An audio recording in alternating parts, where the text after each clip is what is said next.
You cannot make an argument that clothing is not a factor. It is a factor. The reality is, if you're going to let 10 women march the streets, merong diyang babae from fully clothed to scantily clothed na babae. Yeah. Sino ang makakapol?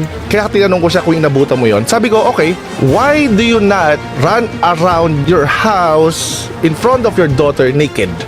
Why not? You go around naked in front of your daughter? I'd prefer not. Why not?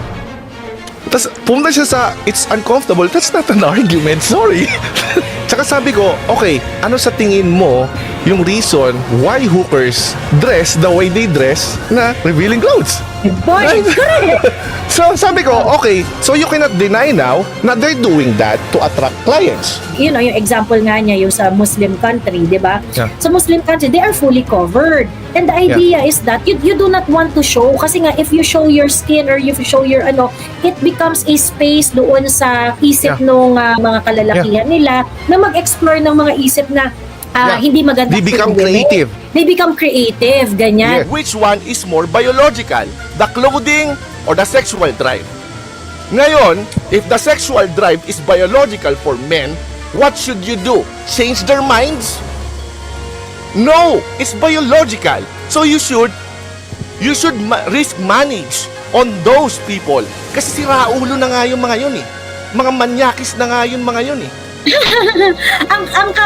Hindi ko narinig masyado yung argument ni Pinoy Extreme. Although, when you mention Pinoy Extreme, tinignan ko yung mga videos niya. Sila ni Gabe yung talagang... Parang sobrang galit na galit ni Gabe kay Pinoy Extreme. Napindot ni Pinoy Extreme yung golden buzzer ni... Thank you, Chong. Thank you, Chong, sa pag... Huwag ka magbababait. Ikaw naman, bigla mabait ka eh, no? Anyway, yung lahat versus ako. Mahirap ba yun? Teka, pangatlong balik mo na to. Any more requests? Wait lang. Paalis kasi kami. Kaya, ayan, kasama ko mga tropa ko. Paalis kasi kami. Kaya nagmamadali ako. I do not want to debate you one-on-one while I can and I want to because I will not let you use my platform for any more clout than you have used it for the past year. Because clearly, look, the numbers will start to go up as soon as I start speaking. Stop misconstruing what I'm saying and insinuating that I'm scared because I'm not. I've talked to people far more scarier than you. You are not scary, buddy. Di ka nakakatakot. Okay na. Dude, get out of here. Just go.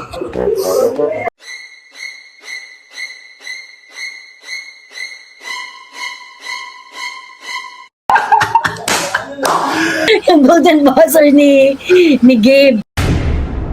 Hintay niyong lahat. Andito si Adorable Kayu. Adorable.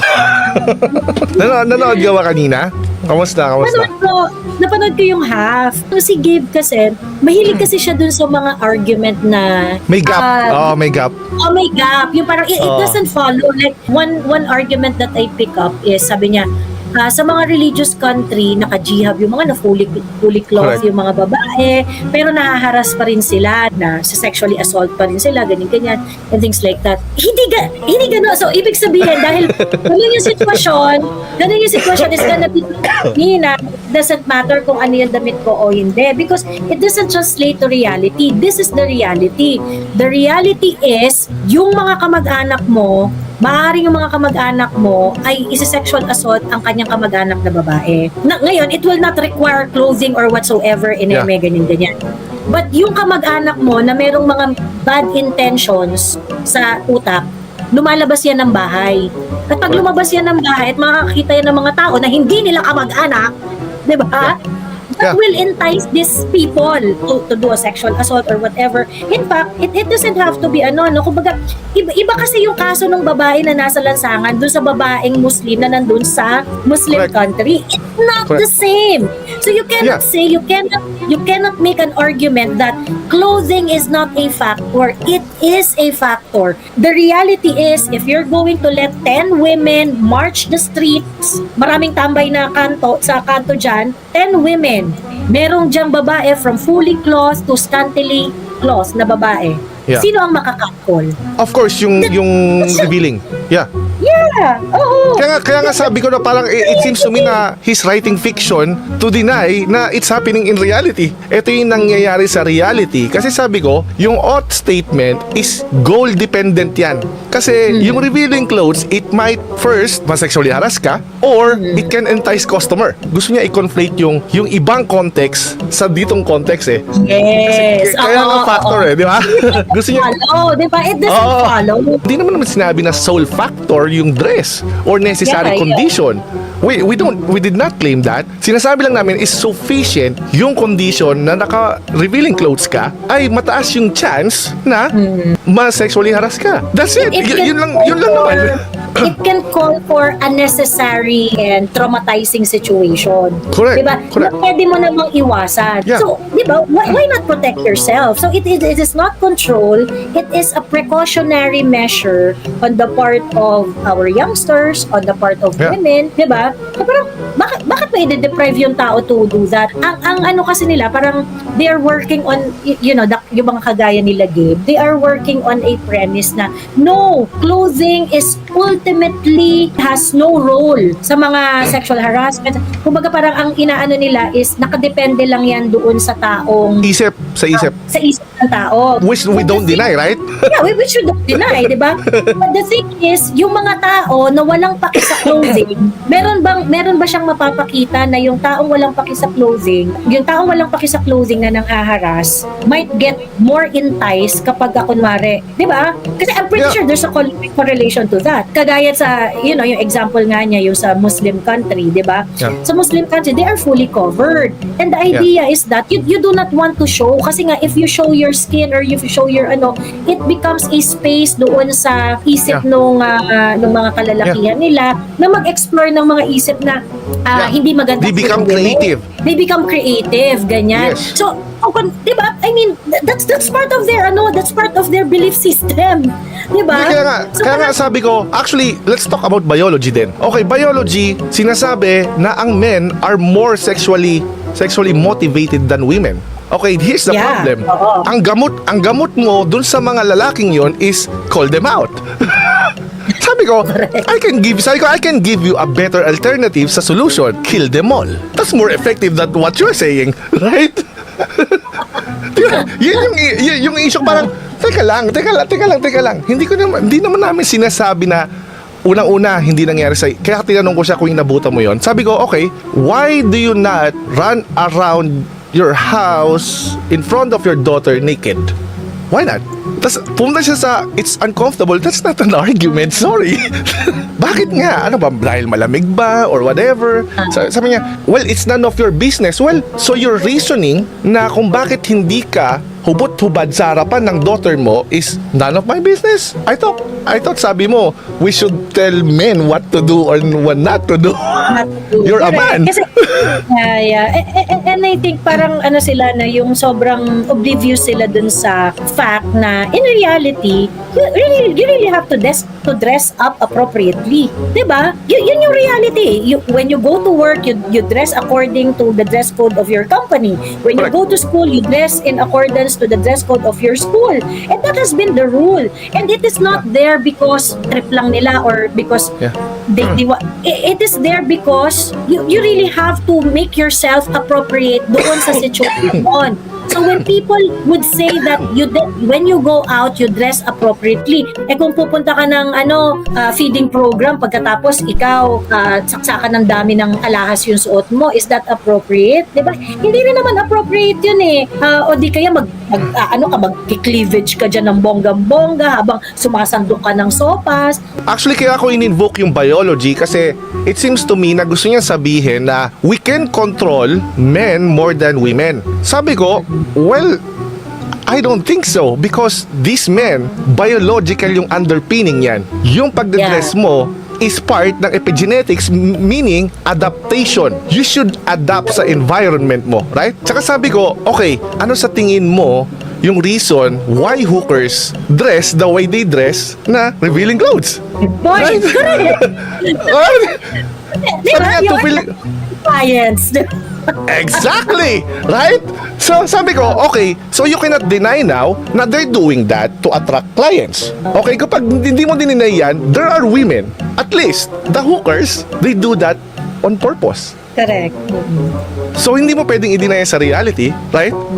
Kaya sabi ko, wala, parang gusto niyang i-mix lahat ng mga topics sa isang bagay. Sabi ko, teka lang, tsaka yung victim blaming. Sabi niya yung asking women, asking self accountability is just parang victim blaming in advance. Sabi ko, how can I do that if they're not a victim yet?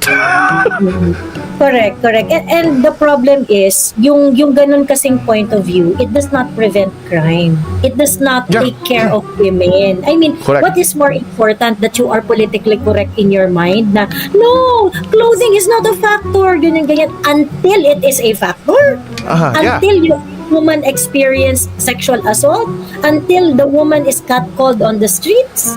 Diba? Yeah, but at that time, it's too late. But at that time, it's too late. Correct. Correct. Diba?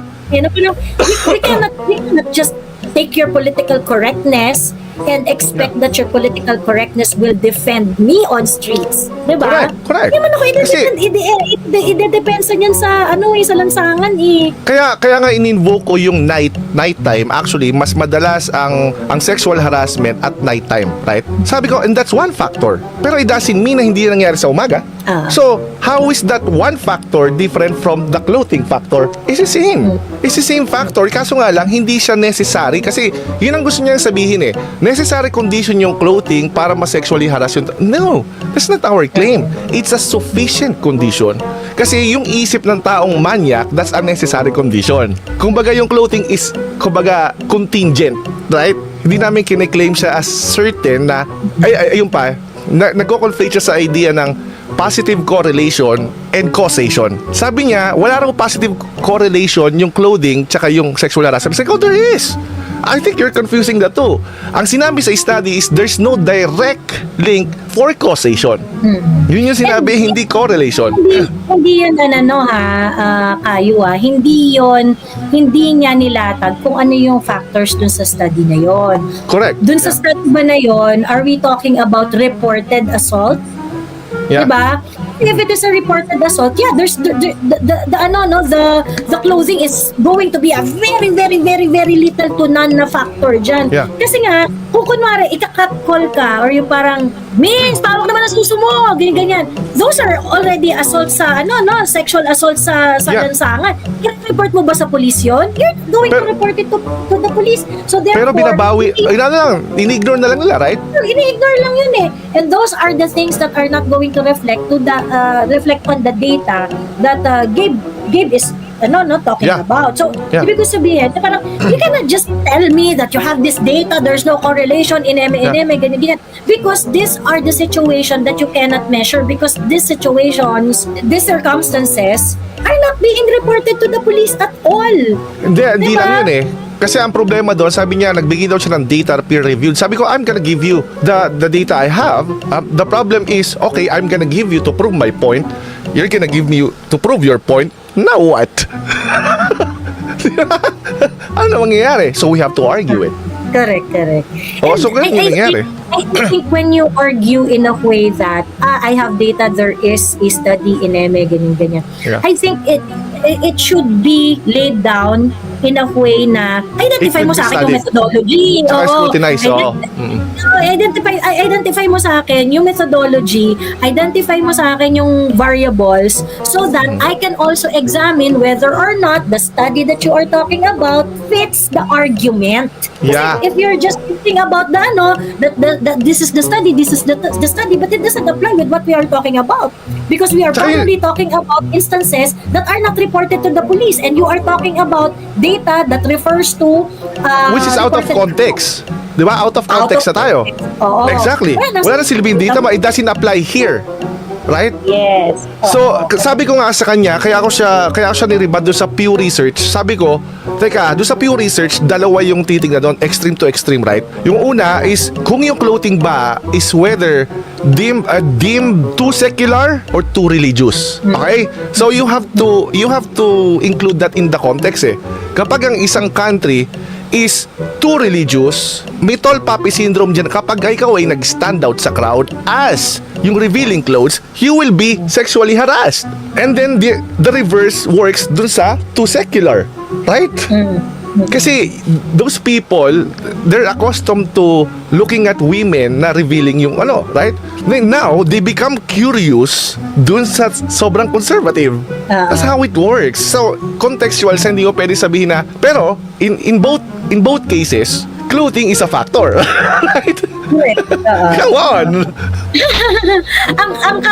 Hindi ko narinig masyado yung argument ni Pinoy Extreme. Although, when you mentioned Pinoy Extreme, tinignan ko yung mga videos niya. Pero, sila ni Gabe yung talagang Gina-G sa kanya. Gina-G talaga sa kanya si Gabe. Para kung ano yung, parang sobrang galit na galit ni Gabe kay Pinoy Extreme. Napindot ni Pinoy Extreme yung golden buzzer ni yung golden buzzer ni Gabe, kaya ayun. Hindi, pero Pinoy Extreme's defense, baka may kasalanan ito. Guys, huwag niyo sisisi Pinoy Extreme kasi victim blaming yan, legit. Kasi victim siya ng moderator. Kasi napaka-incompetent ng moderator. He cannot even intervene implementing the rules. So nagmukha ngayon na okay, di na nakapagsalita masyado si Pinoy Extreme. Well, kasi hindi naman organized, kasi nagbigay kami ng formal, ayaw niya. Well, Gusto niya Gabe really pangit na arguments anyway. So parang kahit naman buhakawin niya yung time. I mean, Yeah. Gabe, bakit rin yung argument mo? Wala naman sense. Di ba? Yeah. Doesn't matter. Kasi nung unang lapag ko pa lang sa sabi ko, bakit natin pinag-uusapan yung ought? Pinag-uusapan natin, is it happening in reality? Whether na kailangan ba magdamit ng mga babaeng gano'n o hindi, no, it doesn't matter. It's irrelevant. Ang question dito ay, is it happening? Kapag it's happening, what should you do then?